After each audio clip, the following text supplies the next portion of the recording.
हुआ। स्वाभाविक ही था कि प्रारूप समिति के अध्यक्ष डॉक्टर भीमराव अंबेडकर बहस का जवाब देते। जो उन्होंने दिया वो ऐतिहासिक संदर्भ बन गया है, जिसके विभिन्न अंश अक्सर चिन्हित किए जाते हैं। उस भाषण पर मंत्रमुग्ध होने वालों की संख्या बढ़ती जा रही है। उन्हीं के वक्तव्य का ये अंश है जो बेनेगल नरसिंह राव से सीधे संबंधित है। जो श्रेय मुझे दिया गया है उसका वास्तव में मैं अधिकारी नहीं हूँ।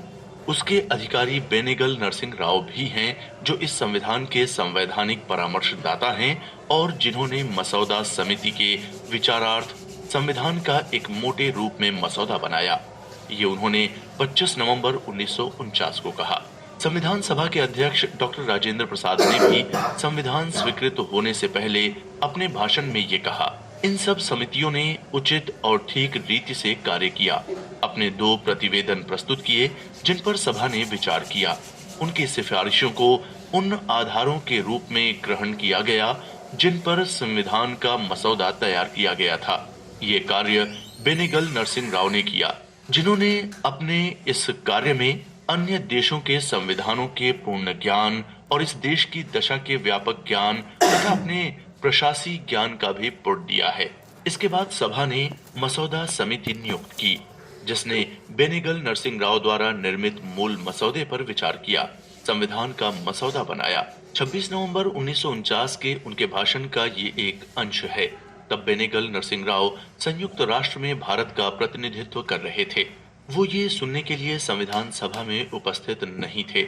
उन्होंने 1948 के अंत में संवैधानिक सलाहकार पद से इस्तीफा दे दिया था। ऐसा क्यों किया, ये जानना अपने संविधान का वो परिचय पाना है जो अज्ञात है। डॉक्टर राजेंद्र प्रसाद ने बहुत बाद में एक पुस्तक India's constitution in the making के फॉरवर्ड में लिखा, अपने ज्ञान, अनुभव और प्रज्ञा के कारण बेनेगल नरसिंह राव संविधान सभा के संवैधानिक सलाहकार पद के लिए अपरिहार्य व्यक्ति थे, जिन्होंने संविधान को बनाने में बड़ी सहायता की। संवैधानिक सलाहकार बनते ही उन्होंने संविधान सभा के सदस्यों के लिए आवश्यक सहायक सामग्री खोजी, उसे साधारण आदमी की समझ के लिए सरल शब्दों में प्रस्तुत किया। संविधान सभा के ज्यादातर सदस्य स्वाधीनता सेनानी थे। उन्हें संविधान की जटिलताएं नहीं मालूम थीं। जो वकालत पेशे से थे वे भी संविधान के विशेषज्ञ नहीं थे। संविधान निर्माण का कार्य अपने आप में विशेषज्ञता की मांग करता है। संविधान पर सामग्री की कमी नहीं थी, लेकिन उसका सही चयन और उसकी उचित व्याख्या का कार्य अवश्य चुनौतीपूर्ण था। दुनिया के लिखित और अलिखित संविधानों का गहन अध्ययन कर संवैधानिक इतिहास में भारत के लिए उपयोगी तथ्य और तर्क उन्होंने अपने दस्तावेजों में समय समय पर दिए, उसे सदस्यों के लिए उपलब्ध कराया। अनेक ब्रोशर बनवाए, पुस्तिकाएं बनवाई, सदस्यों के लिए जरूरी नोट्स बनवाए और आवश्यक प्रचुर अध्ययन सामग्री उपलब्ध कराई।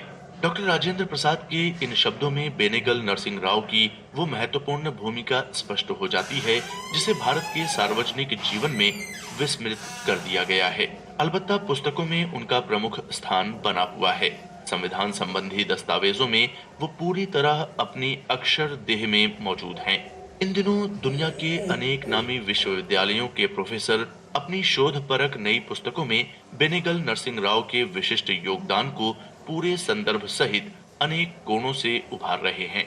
डॉक्टर राजेंद्र प्रसाद ने इस पुस्तक में उनके बारे में ये जो कहा वो भी संविधान निर्माण प्रक्रिया और इतिहास के बारे में शोध के लिए एक बड़ा आधार प्रदान करता है। अगर डॉक्टर भीमराव अंबेडकर संविधान निर्माण के विभिन्न चरणों में कुशल पायलट की भूमिका में थे, तो बेनेगल नरसिंह राव वो व्यक्ति थे जिन्होंने संविधान की एक स्पष्ट परिकल्पना दी और उसकी नींव रखी। संवैधानिक विषयों के वे जहां विशेषज्ञ थे, वहीं साफ सुथरी भाषा में उसे लिखने की उन्हें कमाल की योग्यता प्राप्त थी। संविधान संबंधी किसी भी विषय की वो तह तक जाते थे, किसी समस्या के हर पहलू की छानबीन करते थे। उस पर वो जो परामर्श देते थे वो भ्रम निवारण में सहायक होता था। संविधान सभा की बहस में जब कभी विवाद के विषय उठे तो उस पर उनका परामर्श सर्वथा उचित और संपूर्ण होता था, जो उनके गहरे अध्ययन पर आधारित होता था। संविधान सभा की जो उन्होंने सहायता की उसकी भारत और विदेशों में सर्वत्र सराहना हुई। भारत के संविधान का इतिहास जब लिखा जाएगा तब उसमें बेनेगल नरसिंह राव का महत्वपूर्ण स्थान होगा।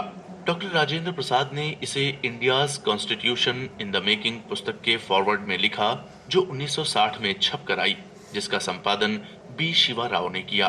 पुस्तक को पलटते ही ये मिलता है कि लेखक के स्थान पर बेनेगल नरसिंह राव का नाम है। ये उचित ही है, क्योंकि उनके ही लिखे दस्तावेजों को संपादित कर पुस्तक बनी है। ये पुस्तक 510 पृष्ठों की है। इसमें 29 अध्याय हैं, जो बेनेगल नरसिंह राव के ज्यादातर वो दस्तावेज हैं जो संविधान निर्माण में मदद पहुंचाने के लिए उन्होंने लिखे थे। इसका 24वां अध्याय एक लेख है, जिसे बेनेगल नरसिंह राव ने 15 अगस्त 1948 को हिंदू अखबार के लिए लिखा था। अखबार ने उसे स्वाधीनता दिवस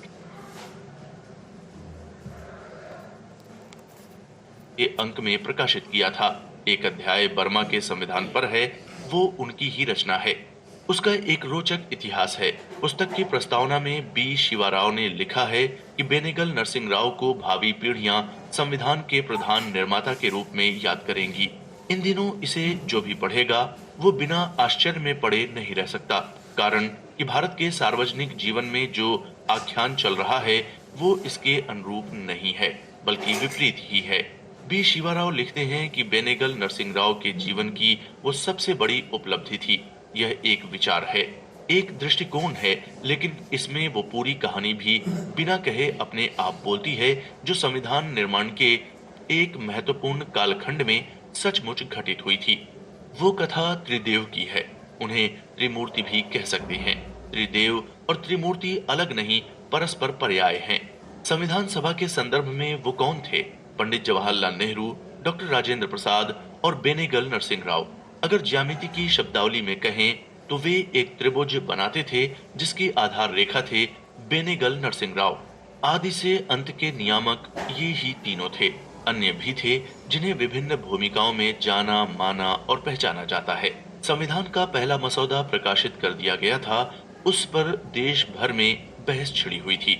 संविधान सभा के अधिवेशन की तारीख सोची जाती थी और टल जाती थी। ऐसी ही एक तारीख जुलाई 1948 के लिए सोची गई थी। उससे पहले डॉक्टर राजेंद्र प्रसाद ने बेनेगल नरसिंह राव को एक पत्र भेजा। वो बड़े महत्व का है।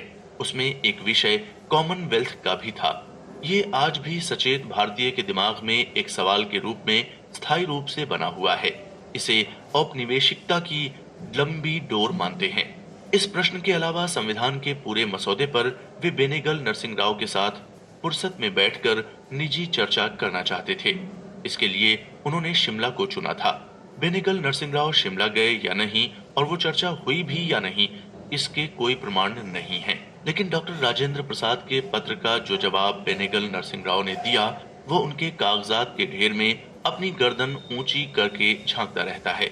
वैसे ही जैसे नारद को चढ़ाने के लिए शिव के 2 गणों का वर्णन पौराणिक साहित्य में आता है।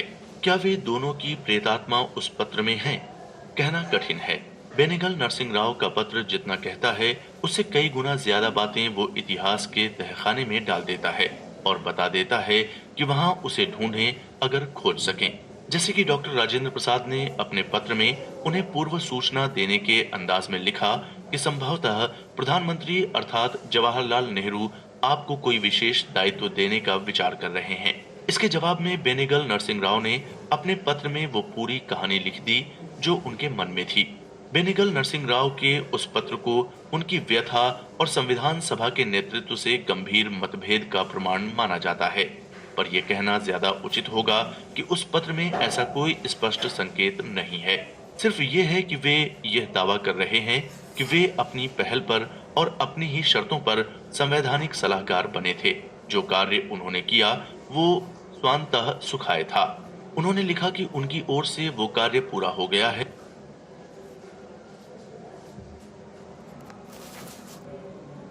इसलिए वे डॉक्टर राजेंद्र प्रसाद से अनुरोध कर रहे हैं कि आप मुझे अब मुक्त कर सकते हैं। वहीं वो पत्र ये भी रेखांकित करता है कि बेनेगल नरसिंह राव के मन में डॉक्टर राजेंद्र प्रसाद के प्रति अपार आदर है। डॉक्टर राजेंद्र प्रसाद का पत्र कोई लंबा चौड़ा नहीं है, उसके विषय अवश्य अति व्यापक हैं, आकाश जैसे असीम। लेकिन उस पत्र में प्रसंगवश जो दूसरे विषय का उल्लेख है वो कॉमनवेल्थ का है। बेनेगल नरसिंह राव कॉमनवेल्थ के बारे में संविधान सभा के गठन के दिन से ही सचेत और सक्रिय हैं।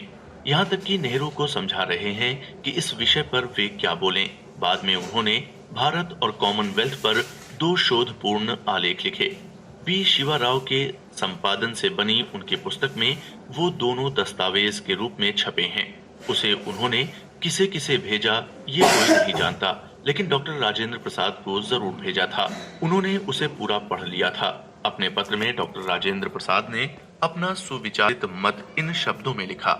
एक उपयोगी और विचारोत्तेजक ये आलेख है जो विमर्श में सहायता करने के विचार से प्रेरित है, न कि परामर्श देने के लिए। इन शब्दों में बेनेगल नरसिंह राव के व्यक्तित्व का वो अनोखापन है जो बनी बनाई धारणाओं को ध्वस्त करता है। इसमें उस व्यक्ति का उनको एक प्रमाण पत्र भी है जो देशभक्तों में असुरों का भी अजात शत्रु था। डॉक्टर राजेंद्र प्रसाद ने अपने पत्र में कॉमनवेल्थ पर सिर्फ ये लिखा कि संविधान सभा में इसे असाधारण महत्व का विषय समझकर बहुत ऊंचे धरातल पर चर्चा करनी होगी, क्योंकि बेनेगल नरसिंह राव ने जिस स्तर पर इसे उठाया था वो असाधारण और बौद्धिक धरातल पर ऊंचा था। भारत सरकार और संविधान सभा के सदस्य इस बारे में निर्णय करेंगे, लेकिन इस आलेख से ये स्पष्ट हो जाता है कि बेनेगल नरसिंह राव की भारत और कॉमनवेल्थ के विषय में कितनी गहरी दिलचस्पी है। पहले आलेख में बेनेगल नरसिंह राव ने अपनी भूमिका को स्पष्ट किया है। वास्तव में अपने बारे में उनका ये एक स्पष्टीकरण भी है, जहां वे जवाहरलाल नेहरू की भांति अंग्रेजियत के प्रभाव को अपने व्यक्तित्व के गठन में स्वीकार करते हैं। जो भी विचार मैंने इसमें व्यक्त किया है वे मेरे अपने हैं और नितांत निजी हैं। कोई भी व्यक्ति जिसका पूरा जीवन प्रशासन के न्यायिक तंत्र में विभिन्न रूपों में गुजरा है, उसका संविधान संबंधी अध्ययन और निष्कर्ष जो भी होगा उस पर अतीत के अनुभवों का प्रभाव बिना पढ़े नहीं रह सकता। वे शुरू में ही ये भी स्पष्ट कर देते हैं कि अंग्रेजों की बनाई संस्थाओं के प्रति सम्मान का भाव उनमें है। वे ये भी बताते हैं कि उन संस्थाओं ने भारत को क्या दिया है। विधि की सर्वोच्चता, उसके सामने हर व्यक्ति निर्दोष है जब तक कि वो दोषी सिद्ध नहीं हो जाता। ये परंपरा हमें ब्रिटेन से मिली है। संविधान की कार्यप्रणाली में भी ब्रिटिश संसदीय प्रणाली की सरकार का प्रभाव हमारे स्वभाव का हिस्सा बन गया है। इसमें सबसे महत्वपूर्ण तत्व ये है कि संसदीय प्रणाली में न केवल आलोचना को सहानुभूति पूर्वक सुना जाता है, बल्कि उसका स्वागत भी किया जाता है, उसे आवश्यक भी माना जाता है। इतना ही नहीं, बल्कि ये भी है कि उस संसदीय प्रणाली में विपक्ष का नेता उसी तरह वेतन प्राप्त करता है जैसे सत्ता पक्ष का प्रधानमंत्री। हमने इसे अभी नहीं अपनाया है, लेकिन इसमें संदेह नहीं है कि भविष्य में हम इसे अपना लेंगे। यहाँ वे भविष्य दृष्टा सिद्ध हो जाते हैं। संसद में विपक्ष के नेता का पद दशकों से उसी तरह निर्धारित हो रहा है। इस पद्धति का हमने न्यायिक प्रशासन में अनुकरण कर लिया है। ये प्रसन्नता का विषय है। अगर कोई व्यक्ति आरोपित होता है और वो अपनी कानूनी रक्षा कर पाने में असमर्थ है, तो राज्य उसे एक वकील देता है। इससे एक आचार और व्यवहार का सिद्धांत निकलता है, वो ये कि विपक्षी भी सही हो सकता है। इस भूमिका के बाद बेनेगल नरसिंह राव ने कॉमनवेल्थ से संबंध बनाए रखने के पक्ष में तर्क दिए हैं। इसमें वे भारत के हितों का वास्ता देते हैं। उन हितों को उन्होंने 2 हिस्सों में रखा, तात्कालिक और दीर्घकालिक। उन्होंने तात्कालिक हित की दृष्टि से जम्मू कश्मीर और हैदराबाद का उल्लेख किया। तब तक हैदराबाद का प्रश्न भी उलझा हुआ था और वैश्विक बन रहा था। बी शिवा राव ने लिखा है कि निजाम हैदराबाद के सलाहकार उन्हें सलाह दे रहे थे कि संयुक्त राष्ट्र सुरक्षा परिषद में मुकदमा करें। हैदराबाद को भारत के हस्तक्षेप और विलय से बचाने के लिए निजाम को ये सलाह दी गई थी। क्या कोई भारतीय राज्य या रियासत ऐसा कर सकती है? इस बारे में एक संवैधानिक कानूनों पर आधारित परामर्श नोट बेनेगल नरसिंह राव ने तैयार किया। ऐसा निर्देश उन्हें प्रधानमंत्री जवाहरलाल नेहरू और सरदार पटेल से प्राप्त हुआ था। उनकी कानूनी सलाह पर ए रामास्वामी मुदलियार ने सुरक्षा परिषद में भारत का बचाव किया। दीर्घकालिक दृष्टि से वे विश्व के शक्ति संतुलन में परिवर्तन का आधार देते हैं और भारत का उसमें स्थान रहे, इस कारण वे कॉमनवेल्थ की सदस्यता की हिमायत करते हैं। वे बिना हिचक के ये कह रहे हैं कि भारत को कॉमनवेल्थ से अपना संबंध बनाए रखना चाहिए। कोई भी यहाँ ये प्रश्न उठा सकता है कि वे ब्रिटिश हितों की कहीं हिमायत तो नहीं कर रहे हैं। यह एक दृष्टिकोण है जिसका ऐतिहासिक आधार भी है, क्योंकि कॉमनवेल्थ की अवधारणा में ब्रिटिश साम्राज्य को बचाने का भाव रहा है। प्रथम विश्व युद्ध के दौरान साम्राज्य के सभी देशों से सहयोग पाने के लिए लायनेल कोर्टिस ने एक पुस्तक the problem of the Commonwealth में पहली बार कॉमनवेल्थ की अवधारणा प्रस्तुत की। वे ब्रिटिश साम्राज्य की नई परिभाषा कर उसे बचाने के लिए बौद्धिक आधार प्रस्तुत कर रहे थे। प्रधानमंत्री जवाहरलाल नेहरू ने उसमें अपने दूत की क्षमता देखी। विदेश मंत्रालय में उन दिनों गिरजा शंकर वाजपेयी सेक्रेटरी जनरल थे। उनसे बेनेगल नरसिंह राव को संयुक्त राष्ट्र में भारत का प्रतिनिधि बनवाया। संविधान निर्माण के ही दौरान ये नियुक्ति क्या कॉमनवेल्थ की सदस्यता में उपस्थित बाधाओं को दूर करने के लिए की गई? इस प्रयास को गोपनीय रखने के लिए संयुक्त राष्ट्र का माध्यम चुना गया।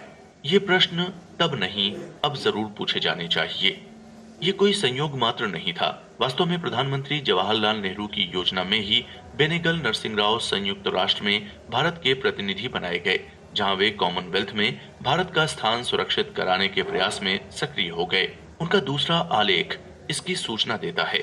उसमें उन्होंने ब्रिटेन के लॉर्ड चांसलर टोविट और स्टेफर्ड क्रिप्स के लिए भारत और ब्रिटेन की कॉमनवेल्थ संबंधी कानूनी और राजनीतिक स्थिति पर एक नोट भेजा। ये 1949 के अप्रैल के पहले हफ्ते की बात है। उसमें लिखा कि भारत में कॉमनवेल्थ की सदस्यता पर गंभीर राजनीतिक बहस चल रही है। कुछ पार्टियां विरोध में हैं, जिसके कारण प्रधानमंत्री को बहुत सतर्क रहना पड़ रहा है कि क्या बोलना है और क्या नहीं बोलना है। इसके बाद उन्होंने अपना सुझाव दिया कि ब्रिटेन को भारत की भावना का आदर करना होगा। ऐसा नहीं लगना चाहिए कि भारत अपनी स्वाधीनता से समझौता कर रहा है। उस सुझाव का मानो ब्रिटेन इंतजार कर रहा था। अप्रैल के अंत में लंदन से एक औपचारिक घोषणा की गई कि भारत सरकार ने कॉमनवेल्थ की सदस्यता स्वीकार करने पर सहमति दे दी है। इस घोषणा के बाद बेनेगल नरसिंह राव ने संयुक्त राष्ट्र रेडियो पर एक वक्तव्य दिया, जिसमें ब्रिटेन की घोषणा को उचित ठहराया और उसे दोनों देशों के हित में बताया। माइकल ब्रेशर ने जवाहरलाल नेहरू की जीवनी में लिखा है कि भारत जब कॉमनवेल्थ में सदस्य बनने पर राजी हुआ तो इसकी भारत में जबरदस्त प्रतिक्रिया हुई। जवाहरलाल नेहरू पर अपने वादे को तोड़ने के गंभीर आरोप लगे। उनकी सर्वत्र आलोचना होने लगी। विपक्ष ने निशान लगाकर याद दिलाया कि कांग्रेस अध्यक्ष के नाते जवाहरलाल नेहरू समय समय पर तीन बातें दोहराते रहे। 1935 का कानून गुलामी का दस्तावेज है। संविधान सभा वयस्क मताधिकार से बननी चाहिए। कॉमनवेल्थ की सदस्यता ब्रिटिश साम्राज्यवाद की अधीनता का प्रतीक होगी। लेकिन संविधान के लक्ष्य संबंधी प्रस्ताव पर बहस का जवाब देते हुए 22 जनवरी 1947 को उन्होंने संविधान सभा में कहा कि अगर हम भारत को स्वतंत्र लोकतंत्र बनाना चाहते हैं तो इसलिए नहीं कि हम दूसरे देशों से अलग हो जाना चाहते हैं, बल्कि इसलिए कि एक स्वतंत्र राष्ट्र के रूप में शांति और स्वतंत्रता की स्थापना के लिए हम सभी देशों को, ब्रिटेन को, ब्रिटिश कॉमनवेल्थ के राष्ट्रों को, अमेरिका को, रूस को तथा अन्य सभी छोटे बड़े राष्ट्रों को अपना पूरा सहयोग देना चाहते हैं। उनका ये कथन संवैधानिक सलाहकार बेनेगल नरसिंह राव के लिखित परामर्श पर आधारित था। अपने लेटर पैड पर हाथ से लिखा हुआ वो परामर्श बेनेगल नरसिंह राव ने जवाहरलाल नेहरू को भेजा था। वो उनकी पत्र इस पुस्तक में अगले पृष्ठ पर दिया गया है।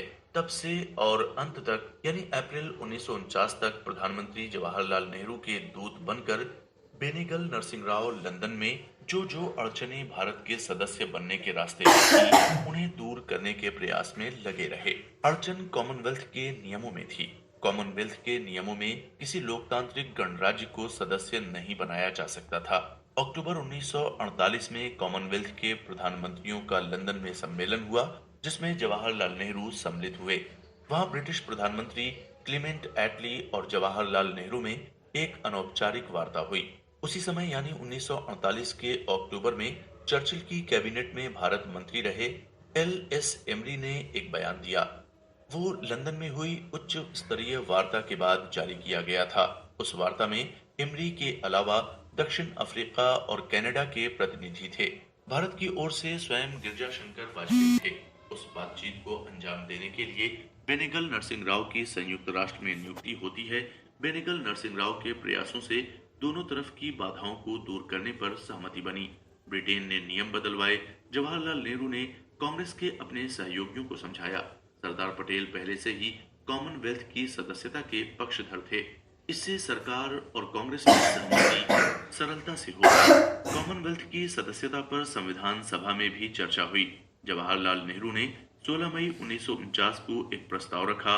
यह निश्चित किया जाता है कि यह सभा भारत के कॉमनवेल्थ का सदस्य बने रहने के बारे में उस घोषणा का अनुसमर्थन करती है जिसके लिए भारत के प्रधानमंत्री सहमत हुए थे और जिसका उल्लेख उस सरकारी बयान में किया गया था जो 27 अप्रैल 1949 को राष्ट्रमंडल के प्रधानमंत्रियों के सम्मेलन के समाप्त होने पर निकाला गया था। राष्ट्रमंडल के प्रधानमंत्रियों के सम्मेलन की घोषणा का ये अंश ही वास्तव में भारत को उसकी पराधीनता की याद दिलाकर आत्महीनता का बोध कराता रहता है, क्योंकि ये अमिट बना दिया गया है। भारत सरकार ने भारत की इस इच्छा की घोषणा एवं पुष्टि की है कि वो कॉमनवेल्थ का पूर्ण सदस्य बना रहेगा और इसके स्वाधीन सदस्य राष्ट्रों के स्वतंत्र सहचर्य के प्रतीक के रूप में और इस प्रकार कॉमनवेल्थ के प्रमुख के रूप में सम्राट को मान्यता देता रहेगा। संविधान सभा ने 17 मई 1949 को प्रस्ताव स्वीकार कर लिया। बेनेगल नरसिंह राव जिसके लिए 2 सालों से प्रयास कर रहे थे, उसे संविधान सभा ने भी मंजूर किया। यहाँ एक प्रश्न उभरता है कि बेनेगल नरसिंह राव ही क्या इस विचार के जनक थे? उनकी पुस्तक में छपे दोनों आलेख तो यही बताते हैं। जवाहरलाल नेहरू ने कांग्रेस के अपने अध्यक्षीय भाषणों में भारत अधिनियम को गुलामी का दस्तावेज कहा था। कॉमनवेल्थ की सदस्यता को भी ब्रिटिश साम्राज्य का प्रतीक बताया था। बेनेगल नरसिंह राव इन दोनों विषयों पर पंडित नेहरू को वैचारिक आधार पर परिवर्तित कर सके। इसका दूसरा पहलू भी है और वो ये है कि सत्ता में नेहरू की भाषा कुछ और थी और स्वाधीनता संग्राम में कुछ और। 1953 में बेनेगल नरसिंह राव का कैंसर से देहांत हो गया। वे अंतर्राष्ट्रीय न्यायालय के मुख्यालय हेग में उन दिनों जज थे। 1951 में वे अंतर्राष्ट्रीय लॉ कमीशन के लिए चुने गए थे। हेग में जब उन्हें जज का पद प्रस्तावित हुआ तो उन्होंने इस विचार से उसे स्वीकार किया था कि भारत के संविधान की वे असली कहानी लिखेंगे। ये तथ्य उनकी पुस्तक में बी शिवा राव की प्रस्तावना में आया है। बेनेगल नरसिंह राव का सपना अधूरा रह गया। बी शिवा राव उनके छोटे भाई थे। हिंदू अखबार के वे संवाददाता थे जिन्हें महात्मा गांधी ने संविधान सभा का सदस्य बनवाया था। जम्मू कश्मीर के प्रधानमंत्री पद से इस्तीफा देकर बेनेगल नरसिंह राव अपने भाई बी शिवा राव के घर पर ही रहते थे। इनमें परस्पर संबंध प्रगाढ़ था। बी शिवा राव को अपने बड़े भाई की योजना पता रही होगी, तभी तो उनके निधन के बाद भी बी शिवा राव ने संविधान संबंधी उनके कागजात को खोजा और खंगाला, उसे संपादित कर यह पुस्तक बनाई। लंबे समय तक संविधान संबंधी बेनेगल नरसिंह राव के दृष्टिकोण को जानने के लिए यही पुस्तक अध्येताओं के शोध का आधार रही है। वैसे उनके सारे कागजात नेहरू स्मारक पुस्तकालय में हैं। बेनेगल नरसिंह राव कर्नाटक के साउथ केनेरा जिले के कारकल में 26 फरवरी 1987 को पैदा हुए। बचपन से ही अत्यंत प्रतिभाशाली थे। उनकी पढ़ाई लिखाई अपने गणितज्ञ मामा की देखरेख में मद्रास में हुई। 1905 में अंग्रेजी, भौतिक शास्त्र, संस्कृत लेकर बीए किया। बाद में गणित की अलग से पढ़ाई की। भारत सरकार की स्कॉलरशिप पर लंदन के कैम्ब्रिज विश्वविद्यालय के ट्रिनिटी कॉलेज में पढ़ाई के लिए गए, जहां उन्हें एक और स्कॉलरशिप मिली। उन दिनों जवाहरलाल नेहरू भी वहां छात्र थे।